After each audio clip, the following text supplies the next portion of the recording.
What is going on YouTube? N64 Fortress here, I'm back. Thanks for tuning in again as always, it's very much appreciated. What we're going to go through on this video is episode 3 of mission N64 239. So what we're doing on that is aiming to complete every single UK PAL released N64 game, all 239 of them, yeah that's right. And in completing them we'll also give a review of the game, some analysis and my thoughts really, so hopefully bring some good content to the channel. Last time out we completed FIFA Road to World Cup 98. So I thought it'd be fitting and appropriate to try and just do World Cup 98 next. It's another FIFA game. It was obviously the next installment in the franchise. Obviously, it was officially endorsed by the World Cup itself.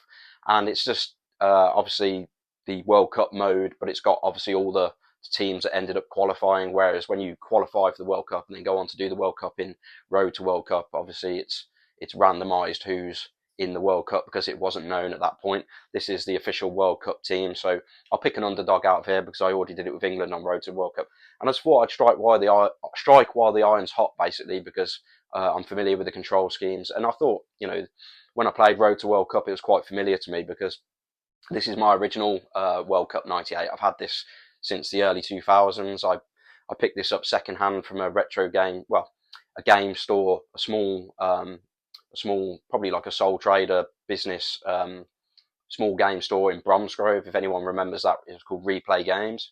It was a nice little store. I think they might have had a second branch in Stourbridge, but yeah, they a nice little game store, and they did pre-owned games like going back a couple of generations, but they also had, you know, the latest stuff in there, and fond memories of that little store really. It's where I got my Shenmue games on the Dreamcast on release.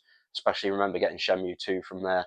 And yeah, I picked this up around the same sort of time really. So the N64 had already, it was beginning to wean out, but I got this pre-owned for $9.99, and you know, I've owned it ever since really. And it's a neat little game really. You can do that little rainbow flick trick where you flick the ball up over your head from behind and it comes in, lands in front of you, and you carry on running. So I'll be sure to show you that on the game as well. I'm aware that it's, you know, another sports game and it's not going to excite too many people, so the review on this will be fairly short really. Just to show that I have completed the World Cup, and yeah, we'll just put a bit of commentary on really, but not an awful lot. So yeah, great memories of this game, good little game.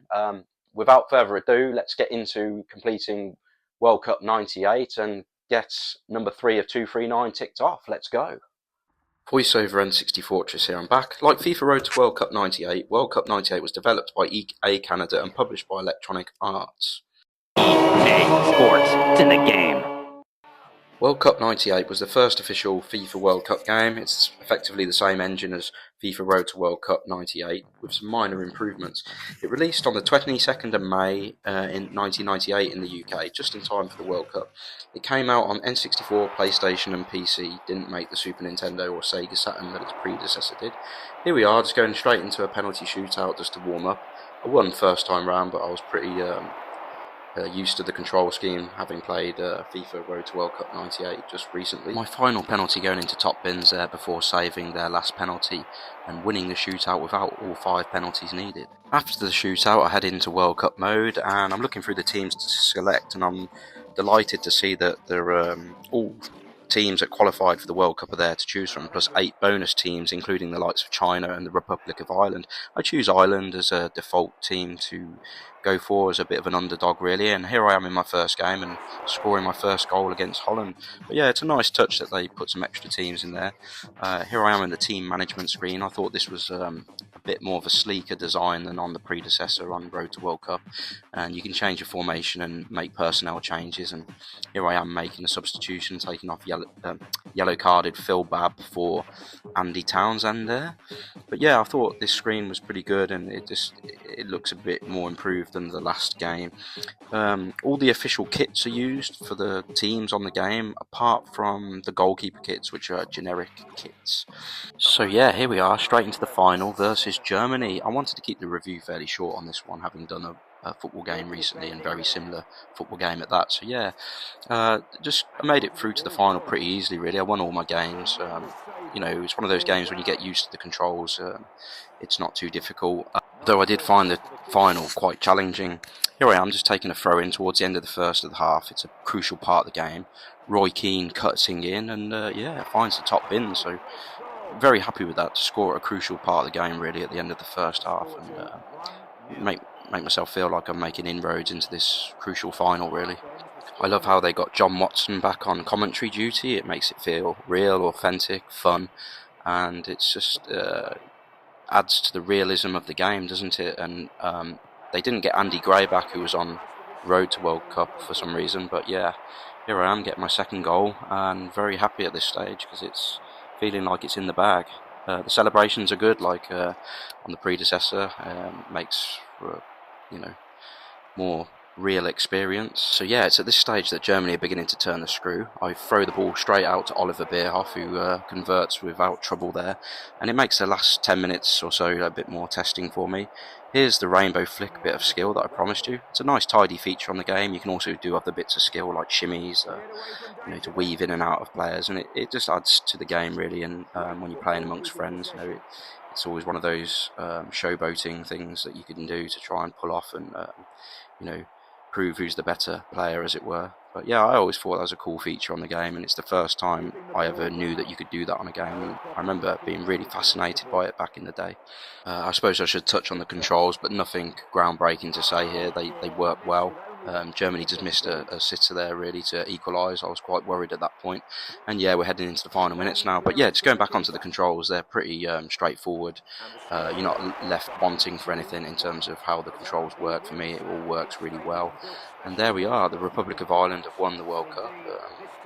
It's probably the only time they'll ever see that. Roy Keane was man of the match for his goal in the top bins, and I also won the Golden Boot with Carino. Don't remember that player, but yeah, got the golden boot with him, and some tidy animations there at the end to show your team in their official kit lifting the World Cup trophy. There is official World Cup music on this game, which adds a nice touch and more of an authentic feel. The general consensus is that this game scored 8 out of 10, and I'd be inclined to agree with that. Riding the nostalgia wave, solid 8 out of 10 for me. Love it. So that's it, guys. Hope you enjoyed it. World Cup 98 is now officially complete. Won the World Cup with Ireland, of all teams, would you believe? They didn't even qualify for World Cup 98, so I'll take it. But yeah, thoroughly enjoyed. Very nostalgic game to me. Like I said, I've had it since back in the day. But yeah, I thought I'd just strike while the iron's hot. I was into the control schemes, having just beaten FIFA Road to World Cup 98, so it kind of just made sense to follow on and get that done, really. I know it's just another sports game. Unfortunately, the N64 library is littered with sports games, so it's unavoidable really, but it just gets another one out the way. That's episode 3 complete now, so we've completed 3. We've completed Lilac Wars, FIFA Road to World Cup 98, and World Cup 98 itself. That's 3 games out of the 239 in the UK PAL library, so that means there's 236 left to go. Not long at all. But yeah, I hope you enjoyed it. Good little game, World Cup 98, nostalgic to me. It's obviously officially endorsed by FIFA, so it's got all the player names as they were at the time. You've got John Watson commentating, so it gives it an authentic feel to the game. So even though like games like ISS have better gameplay, it's not necessarily as authentic feeling as some of the FIFA games, and anyone would admit to that, I think. But yeah, I hope you enjoyed it. Nice, easy one ticked off. If you made it this far, thank you. If you're new, please consider subscribing. It really helps the channel out. If you're an existing viewer, thank you. It's much appreciated. Smash a thumbs up if you like the video. It really helps the channel out. Get involved in the comments. Let me know what you like, what you didn't like. And if this game was nostalgic to you, do you have any memories from this game? Hope you enjoyed it, and I'll see you on the next one.